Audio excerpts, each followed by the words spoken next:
Hello there, welcome to Marcelian Online. It has been a while since we have checked the meta for Mythic Plus Dungeon DPS, and it has changed quite a bit, which is probably the main reason for this particular video, and we're going to see how many specs are in S tier right now, because there's quite a few specs that have peaked into the plus 20s more than once or twice, are more likely going to be an S tier spec, mostly evaluated for its potential based off of some of the top players that play that in specific spec. Let's check Frost Death Knight first, and I have my notes here. Frost Death Knight actually hasn't changed very much.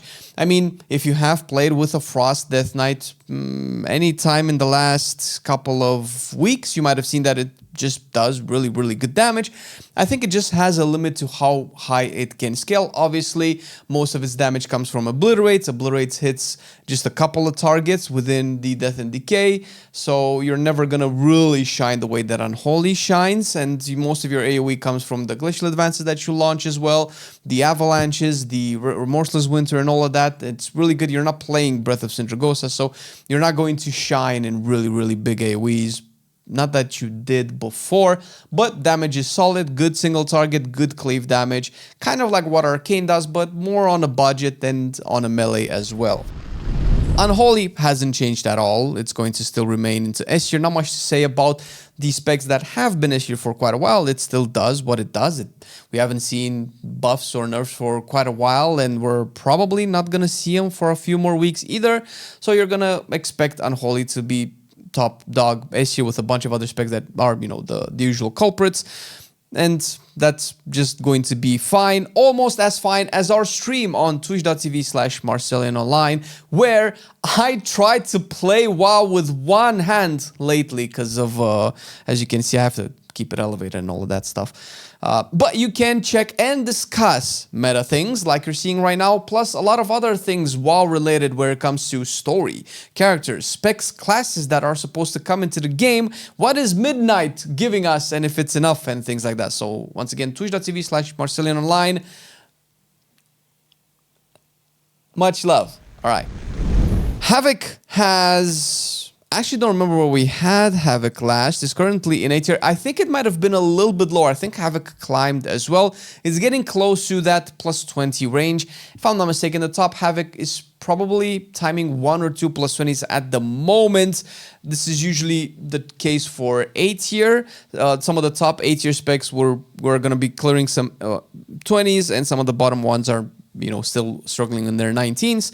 Havoc is still fairly good. It was suspected to be a meta spec this season, and it didn't really happen to be one because of its Aldrachi hero talent. I forget what the name of it, Wounded Quarry, where you can funnel damage into one target, and that's a really good damage profile to have, hence why a lot of the targets and specs that can do this, Arcane being one of them, are going to usually make it up into the S tier.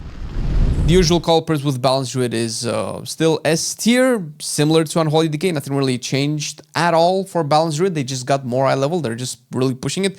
Probably, maybe, statistically, the best DPS spec in the game today.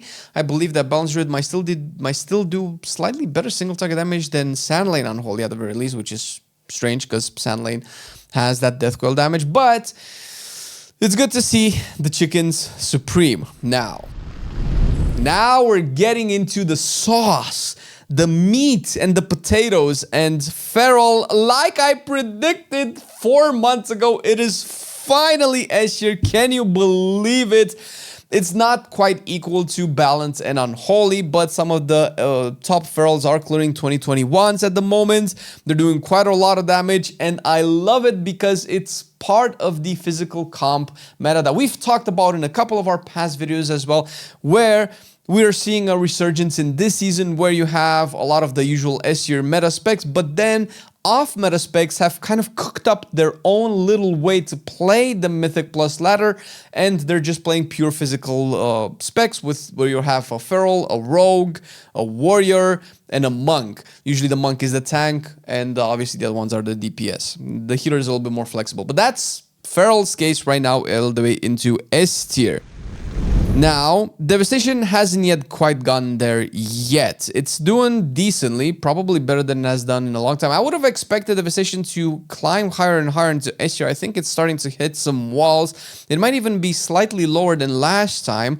I would expect that some of the biggest problems that Devastation players will hit, is dying to stuff because they're very, very squishy.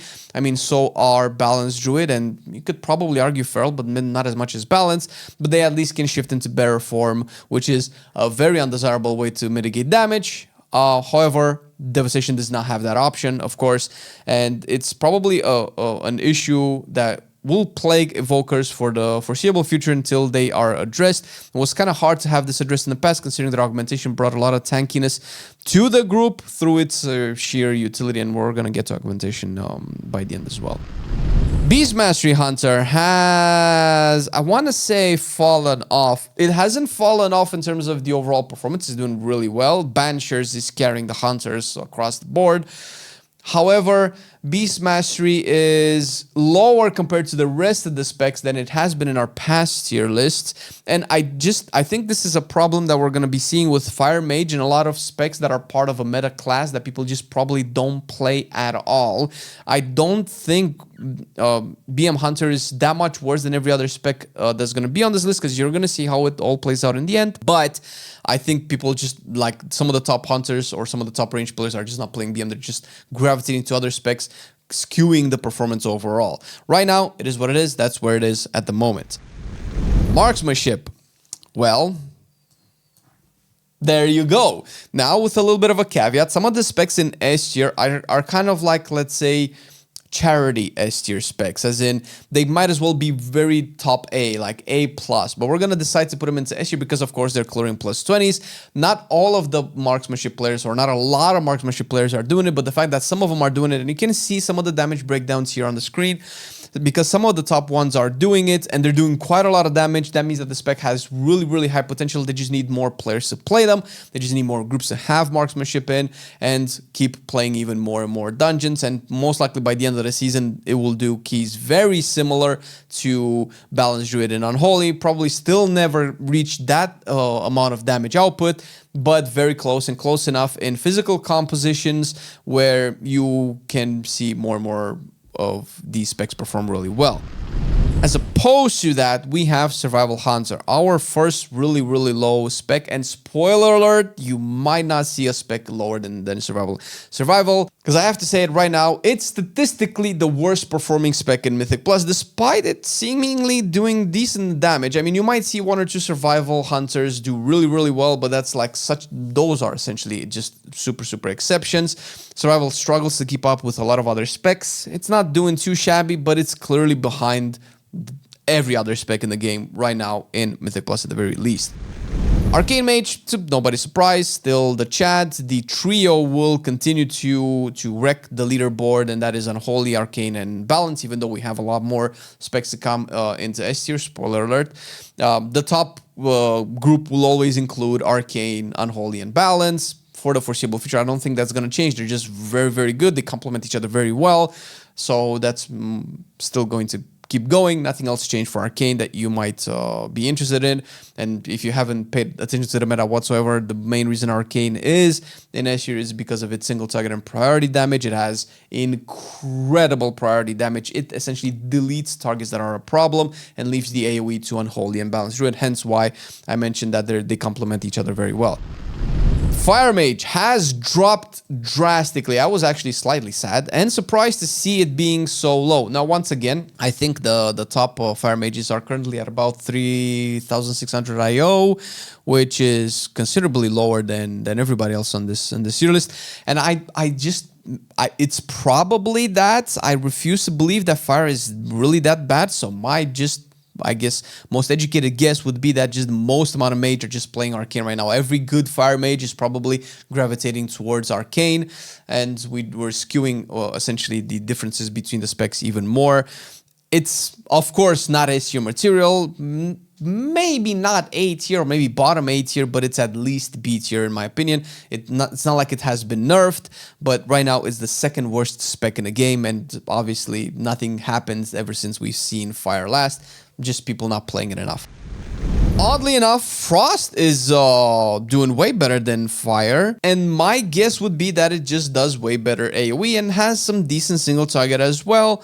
Not as, I want to say, conditional as Fire Mage, but it's slightly tankier, and maybe you just want Frost for that perma slow that it provides. Maybe it's easier for tanks to kite some of the bleed stacks that start to ramp up, whether it is in Motherload, I'm thinking the pack before the second boss, or I guess the first packs in Cinderbrew with the patrons. Those kind of tend to be a problem eventually. Other than that, it's just a solid mage spec. If you don't like Arcane, you can just as well play Fire Mage. Oh, I'm sorry, Frost Mage. See, the old habits are still there. Windwalker is actually doing way better. It's A tier. I don't think we're going to see Windwalker ever closing up on top of the A tier, and definitely not S tier material with it being capped in AoE, kind of like Arcane is, but not having the priority damage that Arcane is probably going to see it very low. It's still a very solid spec. You can run it in the physical comp groups if you're electing to change your DPS from Warrior to the tank, and having the Brewmaster switch to Windwalker in your composition. You definitely want a monk in your physical comps when you're pushing higher and higher keys. And Windwalker is very fun. It has really good, obviously it's my main, I'm a little bit biased. It has a very good utility kit, but it's really struggling in M+ with its design at the moment, and will continuously struggle until something's done, or maybe a broken tier set comes next season. Who knows? Ret Paladin, you guys might not be surprised, but I was, and I will be the first to admit that I am eating my own words right now when I said that Ret Paladin is not a tier material, that is really good, but not quite at the top dogs. Obviously, it doesn't compete with, you know, Unholy, Arcane, and Balance Druid, but it is, by all intents and purposes, S tier. It's doing really high keys, it's doing really good damage, and I can imagine, after playing a bunch of Mythic Plus, not lately, clearly, the utility that it brings is really good, and I'm thinking Priory. Every time I'm in Priory, I'm thinking, boy, if we just had a bop to remove this bleed, we can save so many manas and defenses for everybody.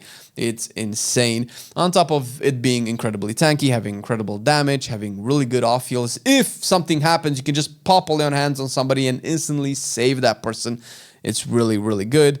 Yay to Red. Congratulations, guys. You've deserved it for years. I know there are a lot of Red haters out there, but don't let them get to you. For expansions at a time, Red has suffered from being a very poor design spec, and now it's getting its time in the sun again. Not something that I can say for Shadow for sure, although it is doing better than a bunch of specs at the moment. I think Shadow's just like a forgettable spec at this point. It has nothing going for it outside of it being a priest, but considering how really good Discipline is right now, if you need a priest in your group, you're not getting what you need from Shadow, you're getting it from your Discipline, clearly. Maybe even Holy, I don't know, maybe Shadow's slightly better than Holy.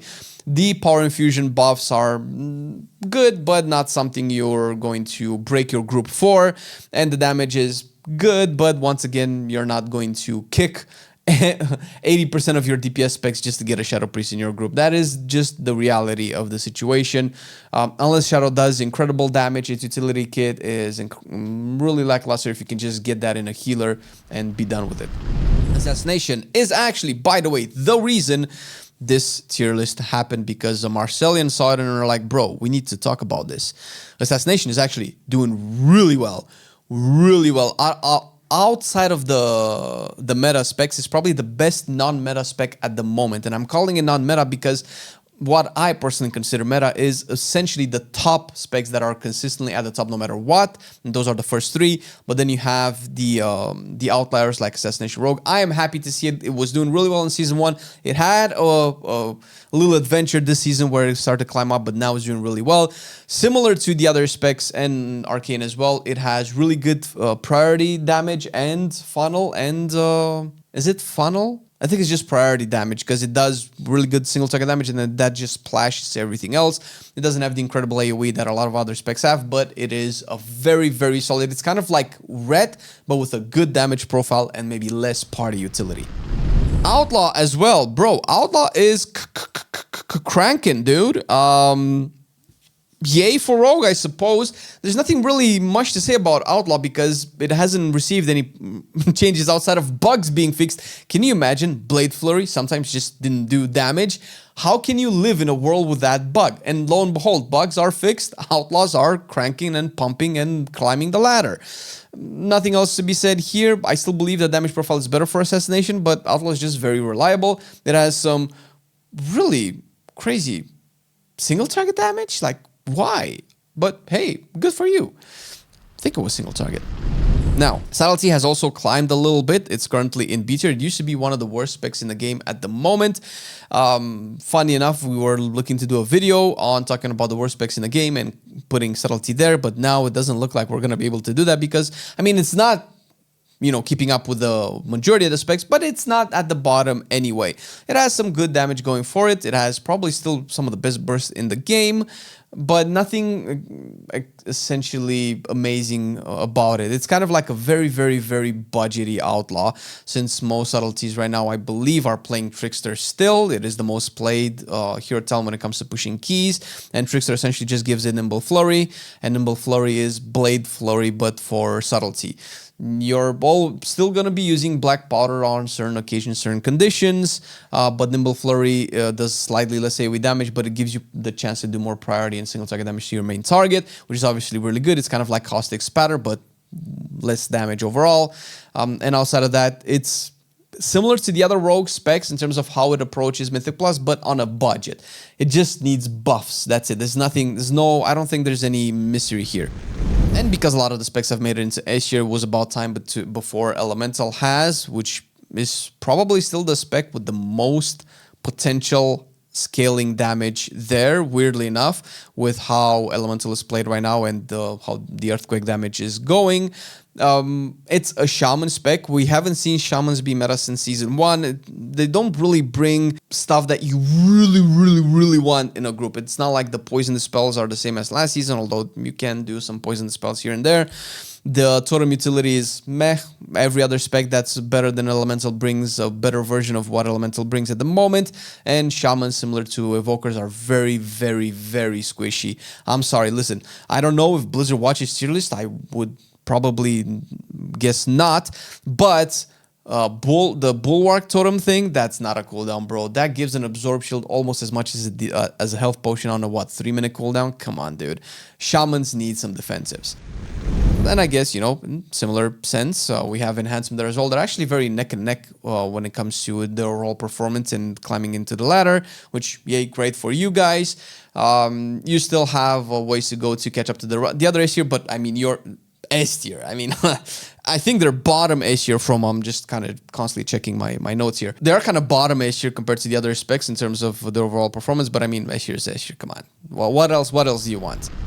Affliction has had quite a surprise. It climbed into B tier. It used to be, you know, at the same tier as the worst specs in the game. There are one or two top Afflictions right now that are doing decent keys, but it doesn't trickle down too much to the rest of the Warlock specs because, spoiler alert, Affliction is the worst Warlock spec at the moment. It doesn't have a really good kit to approach dungeons with. But it's doing better than Fire Mage, and that is very surprising. That hurts because I'm a Mage player recently, and Fire is my jam.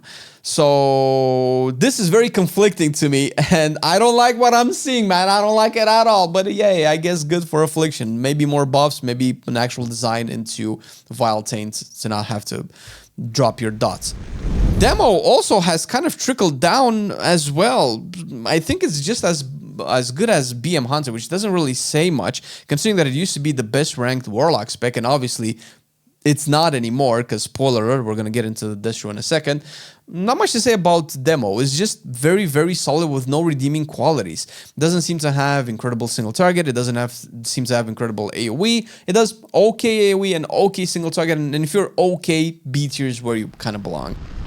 Destro, however, is actually itching closer and closer to S tier. Now, hey, listen, we might revise this by the end of the season, and I would be very curious to see if this row actually makes it into S tier, because this row used to be the spec that had the most amount of AoE scaling. Now that I think that's just taken by Elemental, maybe Balance, but this row right now is top of the A tier. I think we're just going into keys that where mobs just don't die that quick, and to compensate for that, you need to figure out ways to pull more and more, and that obviously works in this row's favor, because the longer a Distro Warlock is in an AoE fight, the more damage it ends up doing, more and more and more and more. It scales up until it hits like a soft cap.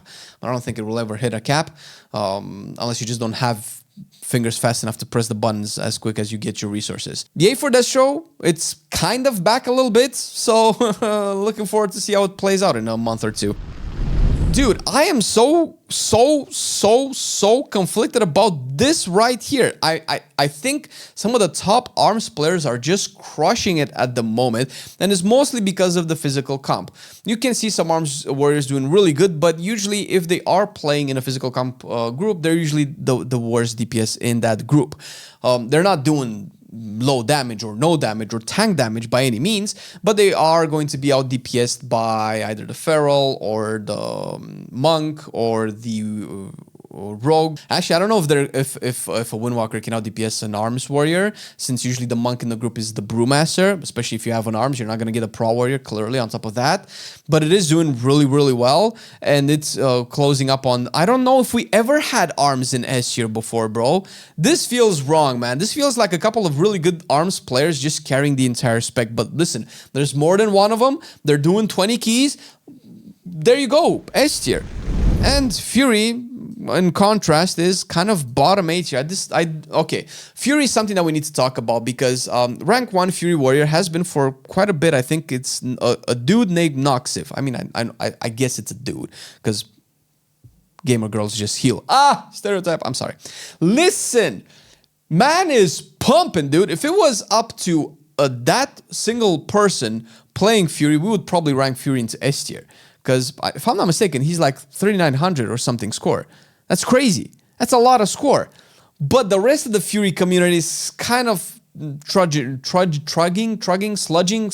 behind. They're very far behind. And even if you look at Noxif and his overall performance in the groups that he's playing in, he's kind of low on damage. Listen, man is probably a Giga Chat gamer. Probably really good gamer. Really good warrior. But even the best warrior in the world, look how much damage he's doing. I think Fury just really needs buffs. I don't want to say that he's being carried by his team, because obviously you wouldn't be able to do keys at that level if you didn't know what you were doing and if you weren't a good player. I think he's there because of his personal skill and not Fury per se. And once again, maybe that's a point into buff Fury category's favor. Last but not least, we do have Augmentation, which is also A tier. Kind of back, kind of not, still behind Devastation. I made a point in keeping it behind Devastation because it's not really that close yet. It's very niche, and I think it only really works in very specific groups, but it can be done, and Augmentations have been climbing the ladder. I think top Augmentations right now are about 3,800 score, and the S tier specs are 3,900, right? Nobody has reached 40k yet, or 4k yet. 40k, lol. So Augmentation is decent right now. I think this is probably where we're gonna be seeing it for the rest of the season. I don't think the devs want Augmentation to be any stronger than this. If players figure out a way to make it work even better, maybe it can be at most top of the A tier, but I don't think we're gonna see Augmentation in S tier anytime soon. But what you need to see, of course, 100%, is all of the WoW expansions discussed, debated, reviewed in 1 minute or less in our latest video right here, and see where the nostalgia comes from, and if you remember your expansion as well as you think you do.